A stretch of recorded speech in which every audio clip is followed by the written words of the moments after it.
Welcome to our channel. Today we how to activate PayPal for dropshipping easy tutorial step by step clearly.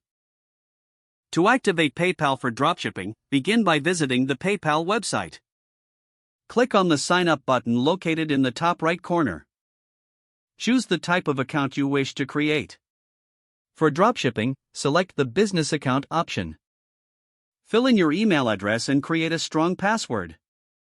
Next, provide the necessary information about your business. Enter your business name and contact information. Select the type of business you operate, choosing sole proprietorship or another relevant option. Complete the personal information section with your name, address, and phone number.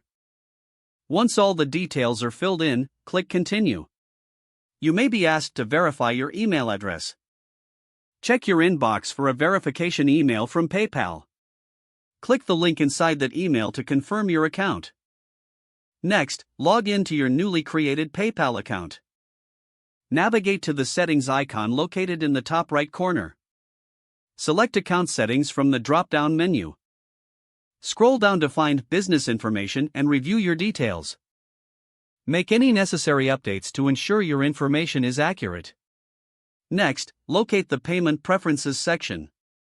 Here, you can customize how customers can pay you.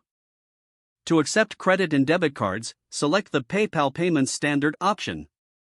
If you wish to add PayPal checkout to your website, obtain the integration code provided by PayPal.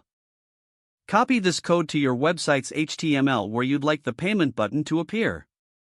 Return to your PayPal account and click on My Selling Tools.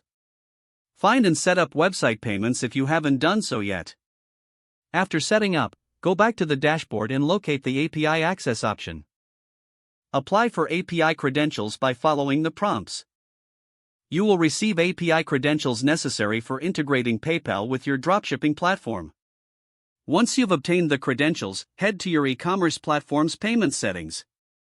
Paste your PayPal API credentials into the appropriate fields. Don't forget to like this video and subscribe to our channel for more step-by-step tech guides.